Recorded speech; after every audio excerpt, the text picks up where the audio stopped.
What would you do if your husband was served divorce papers right after your child's birthday party? Just hours after he saw your ex there? Why did he demand a DNA test that changed everything for our family? The answers started with a single invitation and ended with me losing control of my own story. The pink and purple balloons bobbed cheerfully against our living room ceiling as I put the finishing touches on Ellie's 8th birthday party. Everything had to be perfect. I'd spent weeks planning this celebration, and I wanted everyone to see what an amazing mother I was. The dining table groaned under the weight of homemade cupcakes, party favors, and the elaborate Princess Castle cake that had taken me 3 hours to decorate. "Mommy, when are my friends coming?" Ellie bounced excitedly in her sparkly birthday dress, her dark curls catching the afternoon sunlight streaming through our suburban home's windows. "Soon, sweetheart. Just a few more minutes." I smoothed down her hair and checked my watch. The guests would start arriving any moment, and I still had one more surprise to spring.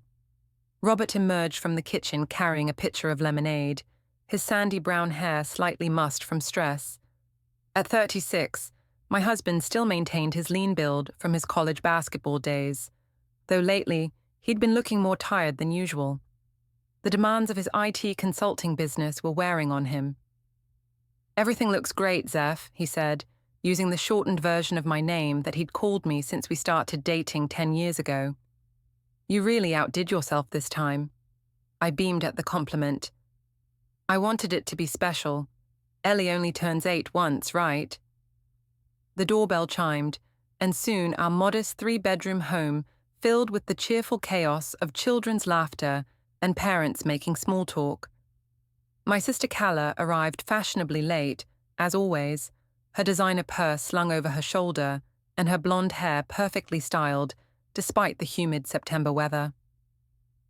"Sorry I'm running behind," she announced, air-kissing my cheek. Traffic was absolutely insane coming from downtown. Robert's mother Greta arrived shortly after, carrying a beautifully wrapped gift and wearing her usual reserved smile. At 62, she maintained an elegant composure that sometimes made me feel like I was still being evaluated as wife material, even after 8 years of marriage. "Hello, Zephyra dear," she said politely, though I caught the slight coolness in her tone that had been there for months. "The party looks lovely." "Thank you, Greta. I really wanted to make it memorable." As the afternoon progressed, I found myself glancing repeatedly at my phone, waiting for a particular text message. When it finally came, my heart skipped a beat. "Outside. Should I come in?" I quickly typed back, "Yes, come around to the back door." This was my moment. I'd been planning this surprise for weeks, and I couldn't wait to see everyone's reactions. I was about to show them all how confident and secure I was in my marriage, how modern and evolved our relationship had become. "Everyone," I called out, clapping my hands to get attention. "I have a special surprise for Ellie." The room quieted as parents and children turned toward me expectantly. Even Robert looked curious, pausing mid-conversation with another dad about some technical work project. "Ellie, do you remember Joel? Mommy's friend from college?" My daughter nodded enthusiastically. "The one with the camera who takes pretty pictures." "That's right. Well, he's here to take some special birthday photos for you." I practically skipped to the back door, my heart racing with excitement. This was going to be perfect. Joel Vance stood on our deck, looking effortlessly handsome in his casual jeans and button-down shirt. At 35, he'd maintained the same lean, artistic look that had first attracted me to him in college. His dark hair was artfully tousled, and he carried his professional camera equipment with the easy confidence of someone who made his living as a freelance photographer. "Joel, come in, come in." I ushered him inside with perhaps a bit too much enthusiasm. The reaction was immediate and electric. Conversation stopped mid-sentence. I saw Calla's eyes widen with surprise and what looked like approval. Greta's expression shifted to something I couldn't quite read, but it was Robert's face that gave me the most satisfaction. He looked genuinely confused, his brow furrowed as he tried to process why my ex-boyfriend was standing in our living room. "Everyone, this is Joel Vance," I announced proudly. "He's a wonderful photographer, and he's graciously agreed to document Ellie's special day." Joel smiled his charming, easy smile and gave a small wave. "Hey everyone, happy birthday, Ellie." My daughter ran over to hug him, and I felt a warm glow of satisfaction. See? This was how mature adults handled past relationships. We could all be friends. We could all be civilized. "Joel, you remember my husband Robert?" I said, gesturing toward my husband who still looked like he'd been hit by a truck. "Of course. Good to see you again, Robert." Joel extended his hand with professional courtesy. Robert shook it automatically, but I could see the wheels turning in his head. "I didn't realize you were coming today." "Last-minute surprise," I laughed airily. "I thought it would be fun to have some professional photos of the party. Joel does amazing work." Calla sidled up to me, her voice low but clearly amused. "Girl, you are bold. I love it." "What do you mean?" I asked innocently, though I was thrilled she'd noticed. "Inviting your ex to your daughter's birthday party? That takes confidence. Some women would be way too insecure for that." Her words were like music to my ears. This was exactly the reaction I'd hoped for. I was showing everyone that I was secure, modern, and completely in control of my life and relationships. But as the afternoon progressed, I began to notice things that dampened my satisfaction. Robert remained unusually quiet, engaging in conversation only when directly addressed. He kept glancing between Joel and me with an expression I couldn't quite decipher. When Joel knelt down to take close-up shots of Ellie blowing out her candles, I saw Robert's jaw tighten almost imperceptibly. "Robert seems a little tense," Joel mentioned quietly when he found me refilling the snack bowls in the kitchen. "Oh, you know how he is," I waved dismissively. "He's always been a little jealous of my past relationships. It's actually kind of sweet, in a possessive way." Joel raised an eyebrow but didn't comment further. He'd always been good at reading people, which was probably why he was so successful at capturing candid moments in his photography. Greta, meanwhile, had grown increasingly frosty as the afternoon wore on. When I tried to engage her in conversation about Joel's artistic work, she responded with monosyllabic answers and quickly found excuses to move away. I told myself she was just being her usual uptight self. The party wound down as parents began collecting their sugar-crashed children and thanking us for a lovely time. Joel packed up his equipment and gave Ellie another hug. "I'll have these photos edited and ready for you by next week," he told me, his hand briefly touching my arm. "It was great seeing you again, Zephyra." "Likewise," I replied, perhaps holding his gaze a moment longer than necessary. After the last guest left, our house felt eerily quiet. Ellie had crashed on the couch, exhausted from all the excitement. Robert silently began collecting paper plates and empty cups, his movements mechanical and distant. "That went really well, don't you think?" I said cheerfully, trying to break the tension. Robert paused in his cleaning, a handful of crumpled napkins in his fist. "Why was Joel here, Zeph?" His tone was carefully neutral, but I could hear the underlying confusion and hurt. For a moment, I felt a flicker of guilt. Then I remembered how proud I'd felt showing everyone how secure and confident I was. "I told you, he's a photographer. I thought it would be nice to have professional pictures of Ellie's birthday." "You could have mentioned it to me first." "Why? It's not like I need permission to invite a friend to my daughter's party." The words came out sharper than I'd intended. Robert stared at me for a long moment, then resumed cleaning without another word. That night, as I brushed my teeth and got ready for bed, I felt a strange mix of satisfaction and unease. I'd proven my point about being a modern, confident woman. So why did Robert's reaction bother me so much? I was already in bed when Robert finally came upstairs. He moved quietly around the room, gathering his phone charger and a book from his nightstand. For a moment, I thought he was going to say something. Instead, he simply kissed my forehead and whispered, "Good night, Zeph. but I wasn't asleep an hour later when I heard him get up. Through half-closed eyes, I watched him move carefully around the room, picking up my phone from where I'd left it charging on the dresser. My heart stopped. What was he doing? I forced myself to breathe evenly, to maintain the facade of sleep, as Robert quietly left the room with my phone in his hand. 20 minutes later, he returned, placing it exactly where he'd found it. As I lay there in the darkness, listening to his carefully controlled breathing beside me, I realized that my perfect party might have created a problem I hadn't anticipated. Monday morning arrived with the usual chaos of getting Ellie ready for school and Robert off to his client meetings. The weekend's tension seemed to have dissipated somewhat, though Robert remained quieter than usual over breakfast. I chose to interpret his silence as him processing and accepting the new dynamic I'd established. My job as an HR manager at Pinnacle Solutions kept me busy enough that I could push aside any lingering concerns about Robert's reaction to the party. Our office occupied 2 floors of a gleaming downtown building, and I'd worked hard to establish myself as someone who could handle delicate interpersonal situations with professionalism and discretion. "Morning, Zephyra," my assistant Jenny chirped as I settled into my corner office with its view of the city skyline.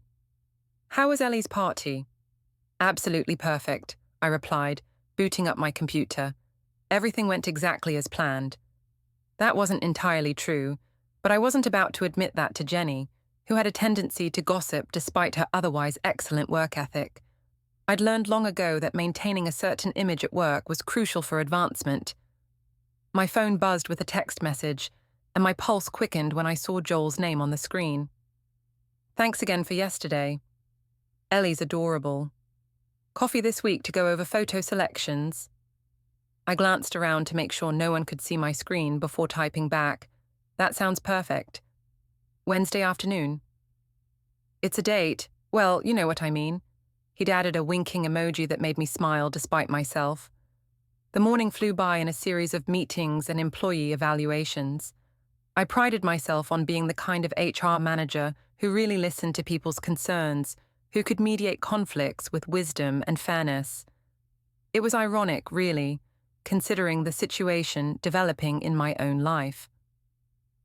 Around noon, I was reviewing quarterly performance reports when my desk phone rang. Zephyra Quenell speaking. "Hey, it's me." Robert's voice sounded strained, professional. "I wanted to ask you something." My stomach tightened slightly. "Of course, what's up?" "How long have you been back in touch with Joel?" The directness of the question caught me off guard. I'd expected him to dance around the subject more, to approach it with his usual methodical caution. "I don't know what you mean," I said carefully. "We've always been friendly. You know that." "That's not what I'm asking, Zeph. When did you two start talking again? Recently, I mean." I could hear keyboard clicking in the background, which meant he was probably at a client's office. The fact that he was calling me about this while at work suggested he'd been thinking about it all morning. "Robert, I really don't appreciate being interrogated at my workplace. We can discuss this at home if you want, but right now I have actual work to do." There was a pause. "Okay, we'll talk tonight."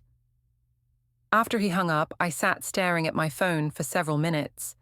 This was exactly the kind of controlling behavior that had been driving me away from him over the past year. Did he expect me to cut off all contact with people from my past just because we were married? That wasn't healthy or realistic. My phone buzzed again, this time with a call from Calla.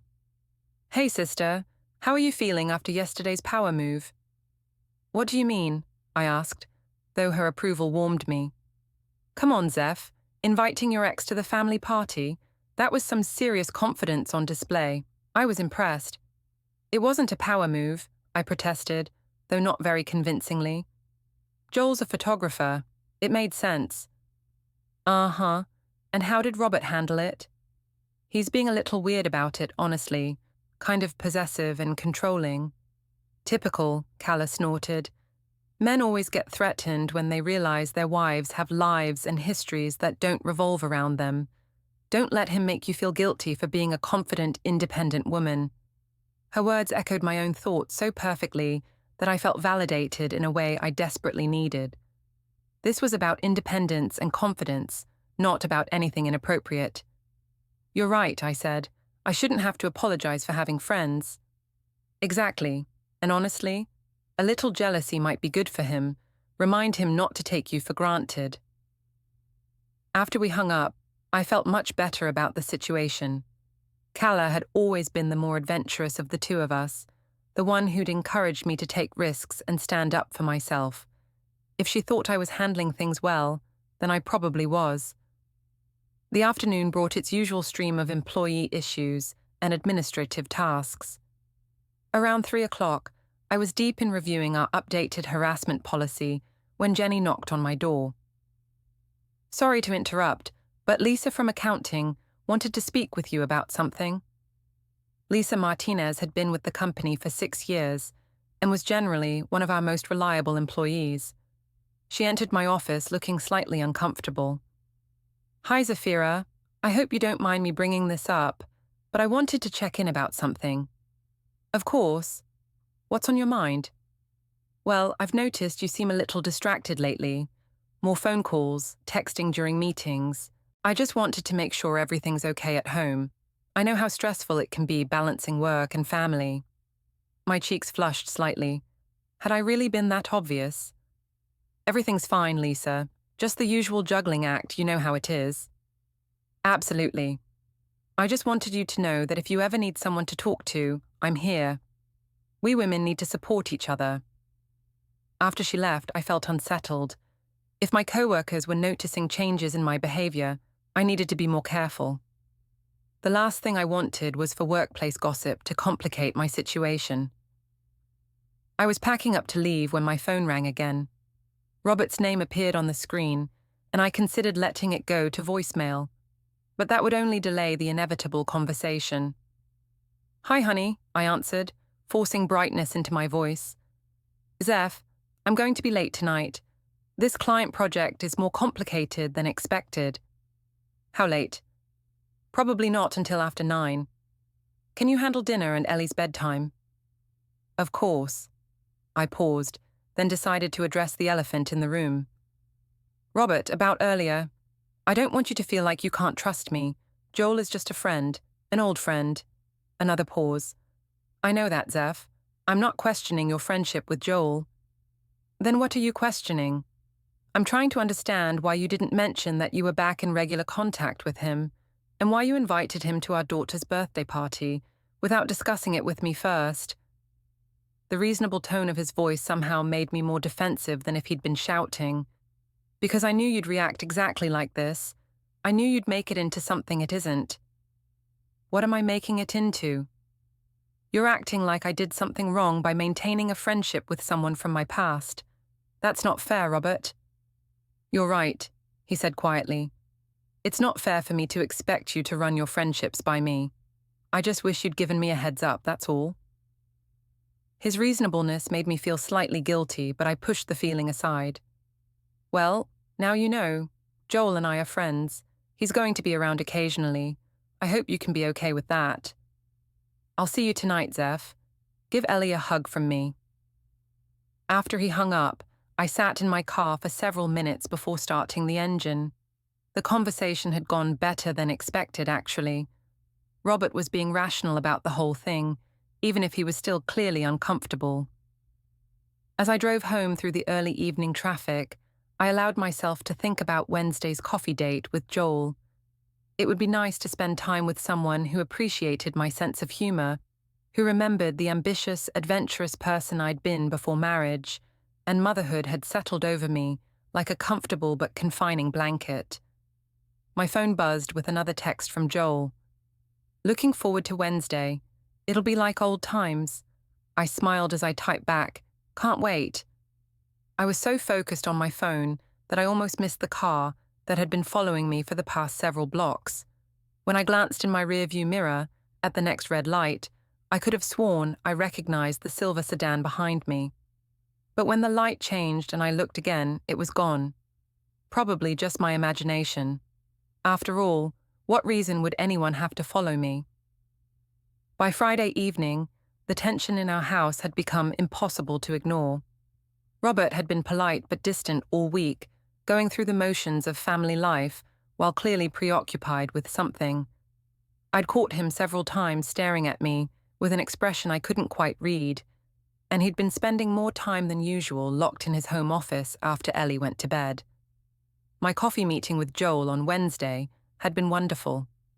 We'd spent 2 hours at a cozy cafe downtown, ostensibly reviewing the birthday party photos, but actually just talking and laughing like we used to in college. He'd always been such a good listener, so different from Robert's tendency to try to solve every problem I mentioned, rather than just letting me vent. "You seem different," Joel had observed over his second espresso. "More mature, obviously, but also, I don't know, restless."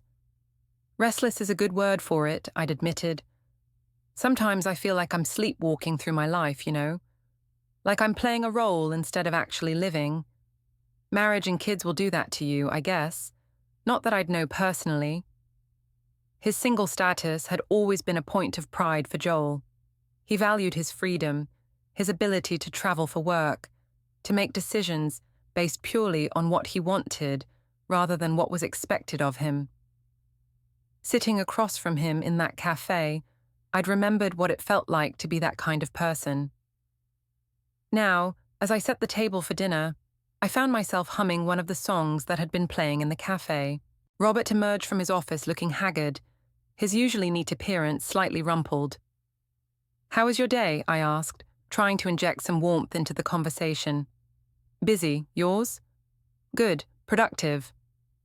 I decided not to mention that Joel had texted me twice during the day. Just friendly messages about weekend plans and a funny article he'd seen online. Ellie bounded into the dining room, her backpack still slung over her shoulder and her dark hair escaping from its morning ponytail. "Daddy, can we go to the park after dinner? Please?" Robert smiled for the first time all day, scooping her up in a hug. "We'll see, sweetheart. Did you finish your homework?" "Most of it. Just math left, and it's easy." "Then yes, we can go to the park for a little while." Watching them together, I felt a familiar pang of something I couldn't quite name. Robert was a good father, patient and attentive in ways that my own father had never been. It was one of the things that had attracted me to him in the first place. We were halfway through dinner when my phone buzzed with a text. I glanced at it automatically, then quickly turned it face down when I saw Joel's name on the screen. "Who was that?" Robert asked casually, cutting Ellie's chicken into smaller pieces. "Just Calla," I lied smoothly. "Probably something about weekend plans." Robert nodded, but I caught him glancing at my phone again a few minutes later. The silence stretched uncomfortably until Ellie filled it with chatter about her school day and her best friend's upcoming sleepover. After dinner, while Robert and Ellie headed to the park, I finally checked Joel's message. "Dinner tomorrow night. I know this great little Italian place." My heart raced as I stared at the text. This was crossing a line, and I knew it. Coffee to discuss photos was one thing, but dinner was clearly something else entirely. I should say no. I should delete the message and pretend I'd never seen it. Instead, I found myself typing, "That sounds lovely. What time?" The response came almost immediately. 7. "I'll text you the address. Can't wait to see you again." I deleted both messages immediately, then sat staring at my blank phone screen. What was I doing? This was dangerous territory, and I wasn't naive enough to pretend otherwise. But the excitement coursing through my veins felt like something I'd forgotten I was capable of feeling. When was the last time Robert had suggested a spontaneous dinner out? When was the last time he'd seemed genuinely eager to spend time with me? Saturday evening arrived with unseasonable warmth for early October. I'd told Robert I was having dinner with Calla, a lie that came easier than it should have. He'd simply nodded and said he'd handle Ellie's bedtime routine. The restaurant Joel had chosen was intimate and dimly lit, the kind of place where conversation stayed private and couples leaned close across small tables. He was already waiting when I arrived, looking handsome in dark jeans and a crisp white shirt. "You look beautiful," he said, standing to pull out my chair. "Thank you." I'd chosen my outfit carefully, a blue dress that Robert had complimented when I'd first bought it, but probably wouldn't even notice now. The evening passed in a blur of wine, laughter, and increasingly personal conversation. Joel told me about his recent photography assignments, including a wedding in Napa Valley and a corporate retreat in Colorado. I found myself talking about my frustrations at work, my feeling that Robert and I had become more like roommates than spouses. "You deserve better than that," Joel said, his hand covering mine across the table. "You deserve someone who sees how amazing you are." "It's complicated," I replied, but I didn't move my hand away. "We have Ellie to think about. Kids are resilient, and they're better off with parents who are happy than with parents who are just going through the motions." His words echoed thoughts I'd been having more and more frequently. Was I really doing Ellie any favors by staying in a marriage that felt more like an obligation than a partnership? When Joel walked me to my car, the October air felt charged with possibility. He stood close enough that I could smell his cologne, could see the flecks of gold in his brown eyes. "I've missed this," he said quietly. "I've missed you." "Joel, I know you're married, but that doesn't change how I feel." When he leaned in to kiss me, I didn't pull away. The kiss was soft, tentative, nothing like the passionate embraces of our college years, but it awakened something in me that had been dormant for far too long. "I should go," I whispered against his lips. "I know, but Zephyra, this doesn't have to be the end of anything. It could be the beginning." I drove home in a daze, my lips still tingling from Joel's kiss. The house was dark, except for the porch light Robert always left on for me. I crept inside quietly, expecting to find him asleep, but he was sitting at the kitchen table with a cup of coffee and his laptop. "How was dinner with Calla?" he asked without looking up from his screen. "Fine. Good. We went to that new place downtown." The lies were coming easier now, which should have alarmed me more than it did. "That's nice. Ellie went down without any problems. She wanted to wait up for you, but I convinced her you'd see her in the morning." "Thanks." I started toward the stairs, eager to escape to the safety of our bedroom where I could process what had happened. "Zeph?" I turned back. "Yeah? I love you. I hope you know that." The simple declaration hit me like a physical blow. "I love you too," I replied automatically, though the words felt strange in my mouth. As I lay in bed that night, listening to Robert's steady breathing beside me, I replayed every moment of the evening. Joel's touch, his words, the way he'd looked at me like I was the most fascinating woman in the world. It had been intoxicating, but it had also been wrong. I knew that. The question was whether knowing it was wrong would be enough to stop me from seeing him again. My phone buzzed softly with a text. "Thank you for tonight. Sweet dreams." I deleted the message and turned off my phone, but sleep was a long time coming. The following week passed in a haze of secret messages and stolen conversations. Joel and I had fallen into a pattern of texting throughout the day, nothing explicitly inappropriate, but intimate enough that I found myself constantly checking my phone and smiling at his messages. He had a way of making even mundane observations seem clever and charming.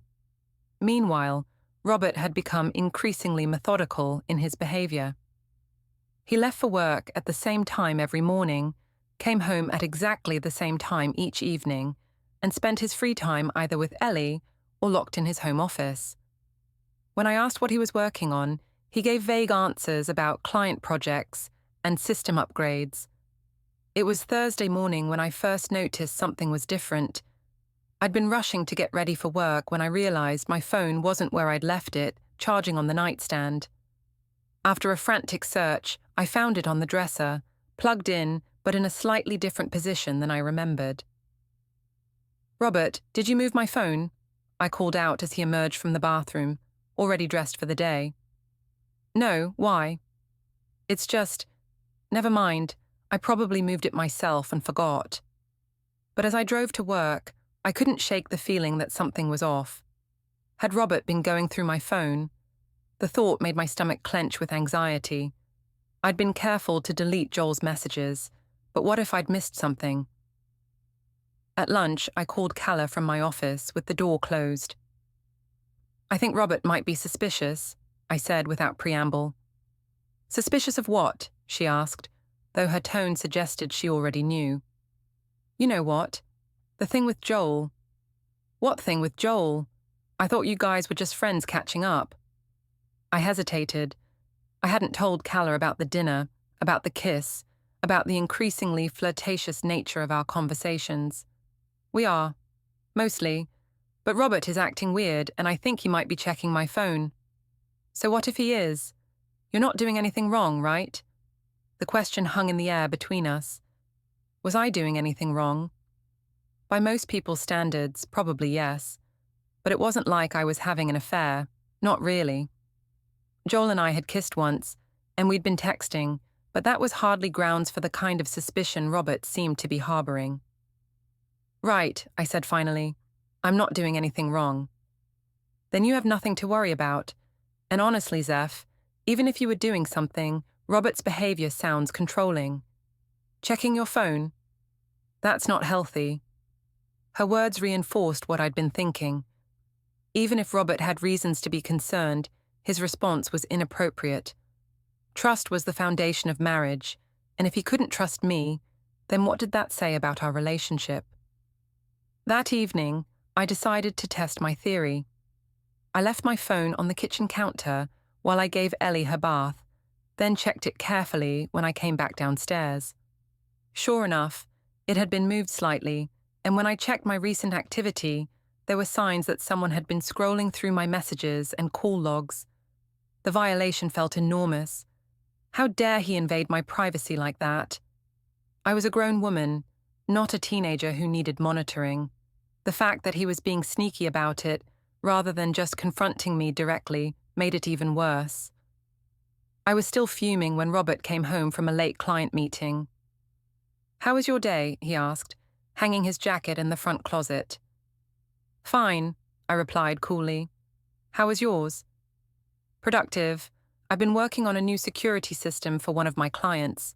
It's fascinating how much information people leave lying around without realizing it." Something in his tone made me look at him more carefully. Was he trying to tell me something? "What do you mean?" "Oh, digital footprints, metadata, that sort of thing. Most people don't realize how easy it is to track someone's activities if you know what you're looking for." My blood ran cold. Robert was good with technology, better than good. If he'd decided to investigate my activities, he probably had resources I hadn't even considered. "That sounds invasive," I said carefully. "It can be, but sometimes it's necessary to protect the people you care about." We stared at each other across the kitchen, and I felt like we were having two different conversations. On the surface, we were discussing his work. Underneath, something much more serious was happening. My phone buzzed with a text, and I saw Robert's eyes immediately flick to it.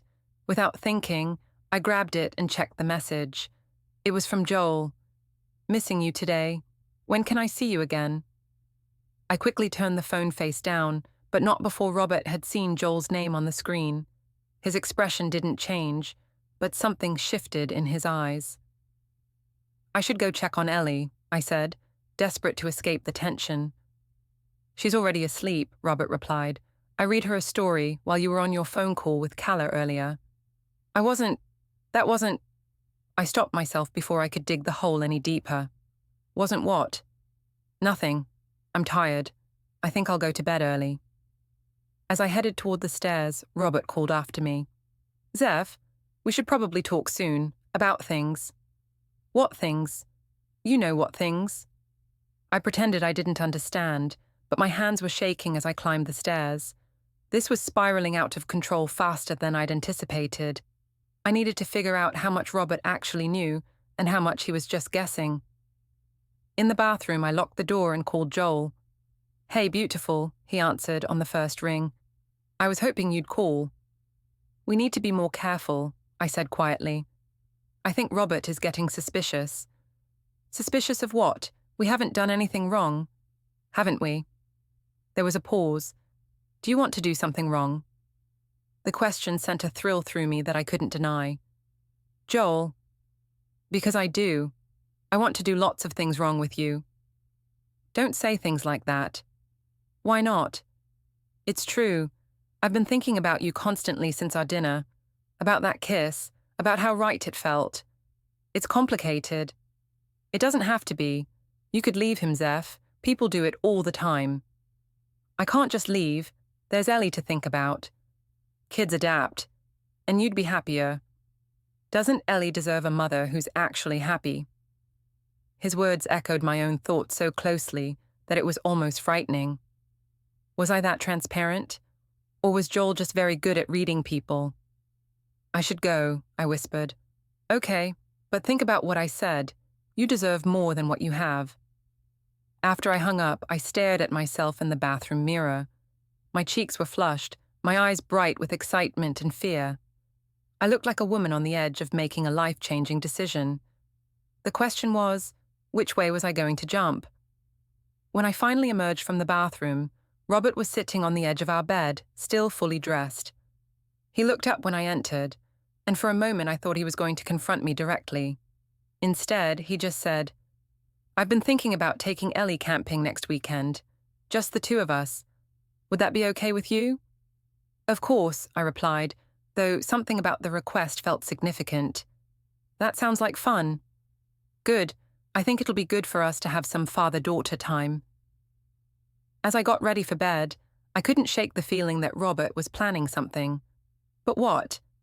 And more importantly, how much did he actually know about Joel and me?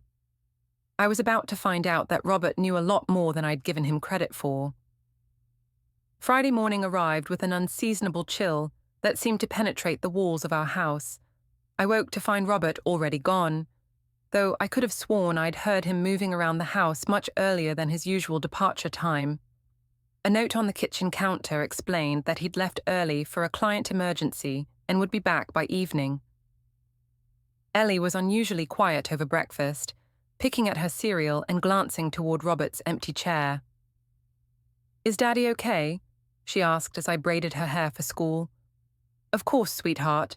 Why do you ask? He seemed sad last night, and he gave me extra hugs before bed. Children were so perceptive. I'd been so focused on my own situation that I hadn't considered how the tension between Robert and me might be affecting our daughter. Daddy's just working on a difficult project, I told her, which wasn't entirely a lie. Everything's fine. But everything wasn't fine, and it became less fine as the day progressed. At work, I found myself unable to concentrate on even simple tasks.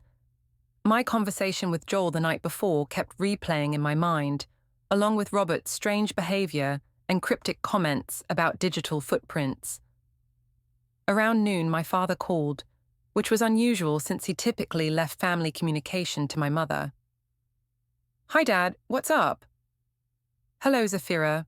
I was wondering if you might have time for lunch today. I'm downtown for a meeting, and I thought we could catch up. My father, Randall Baird, was a man of few words who rarely made spontaneous social plans. Something about his tone set off alarm bells. Is everything okay? Everything's fine. I just think it would be good for us to talk. We met at a quiet restaurant near my office, and I could tell immediately that this wasn't a casual father-daughter lunch. Dad looked uncomfortable, fidgeting with his napkin and avoiding direct eye contact. Dad, you're making me nervous. What's going on? He sighed heavily. Robert came to see me yesterday. My stomach dropped. What do you mean he came to see you? He asked if we could talk man to man. He's concerned about your marriage. He had no right to involve you in our personal business, I said, anger flaring. Maybe not, but he did, and now I'm involved whether I want to be or not. Dad finally looked directly at me. Zephyra, are you having an affair? The blunt question hit me like a slap. How can you ask me that? Because Robert thinks you are. And because you're not denying it. I opened my mouth to protest, then closed it again. Was I having an affair? Technically, Joel and I had only kissed once, but the emotional intimacy we'd developed, the secret conversations, the plans we'd been making, wasn't that a form of betrayal too? It's complicated, Dad. No, it's not. Either you're being faithful to your husband or you're not. Either you're committed to your family or you're not. His disappointment was worse than anger would have been. My father had always been my champion, the one who believed I could do no wrong. Seeing that faith shaken was devastating. Robert and I have been having problems, I said weakly. Every marriage has problems. That doesn't give you license to look elsewhere for solutions. We finished lunch in uncomfortable silence, and I returned to work feeling shaken and defensive. How dare Robert involve my family in our private business? If he had concerns, he should have addressed them with me directly instead of going behind my back. By the time I got home that evening, I was ready for a fight. But Robert wasn't there. Instead, I found a note saying he'd taken Ellie to dinner and a movie, and that we needed to talk when they returned. The waiting was excruciating. I paced around the house, rehearsing arguments and justifications, working myself into a state of righteous indignation. When I finally heard Robert's car in the driveway, I was ready for battle. But he didn't come in ready to fight.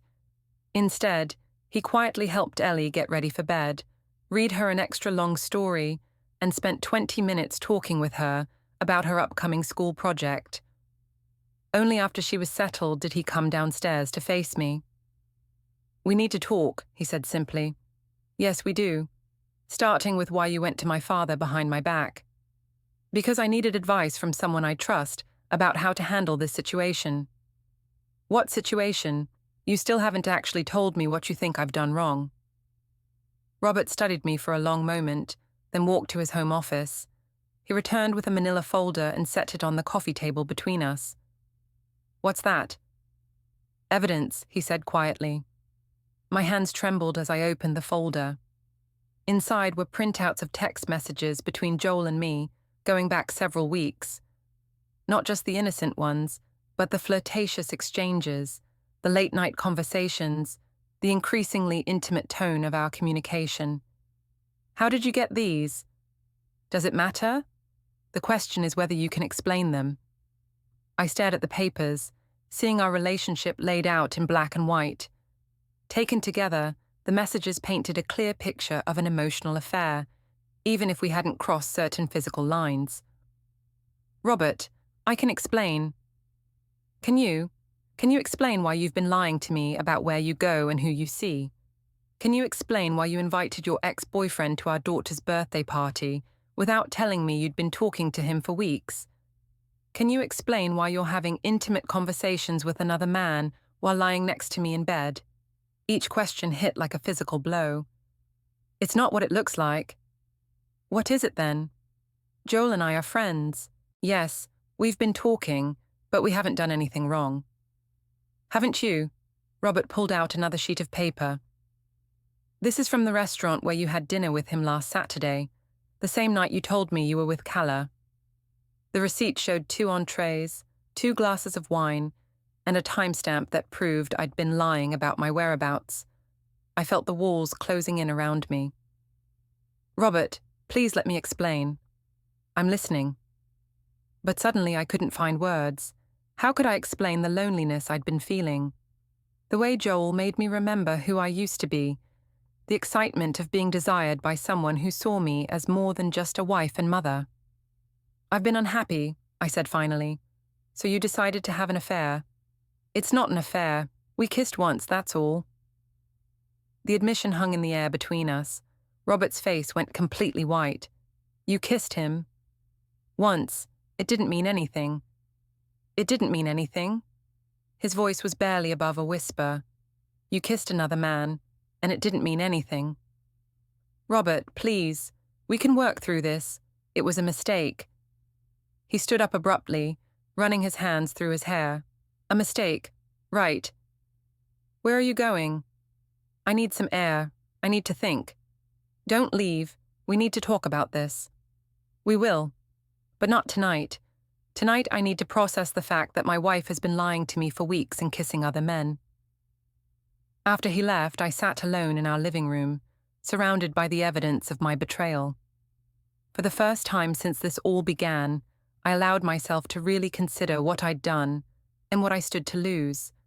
But even then, part of me was already planning my next move, already thinking about how to minimize the damage and maintain some control over the narrative. I had no idea that Robert was already several steps ahead of me. I barely slept, listening to Robert pack in the guest room until dawn. Saturday we faked normalcy for Ellie. Pancakes, soccer, forced smiles. Sunday morning in the kitchen, he said the words that ended us. I've seen a lawyer. Counseling first. Please, Robert. No, this wasn't one kiss. It was months of lies, emotional cheating. You chose him. What about Ellie? She deserves honest parents. I'm filing, and I've requested a paternity test. The lawyer's office felt like a courtroom. Kenia laid out divorce basics, then dropped the bomb. Robert wanted paternity confirmed. He'd timed Joel's visit 8.5 years ago against Ellie's birth. The sealed results sat between us. Robert opened them. His face stayed calm. Joel Vance is Ellie's biological father. The room tilted. Memories flooded back. The exhibition, wine, that reckless hotel night I'd buried as a goodbye. Robert spoke quietly. I've raised her 8 years. I love her. I want visitation rights anyway. She's still my daughter in every way that counts. His grace only sharpened my shame. I'd lied, cheated, let suspicion fester while he stayed honorable. He stood. Tell Ellie the truth. Tell Joel he's a father. Then figure out co-parenting that doesn't destroy her more. He walked out, dignity intact. I stayed behind with the lawyer and the DNA proof that my marriage, my family, my life, everything was built on deception. The worst truth? I had no one to blame but myself.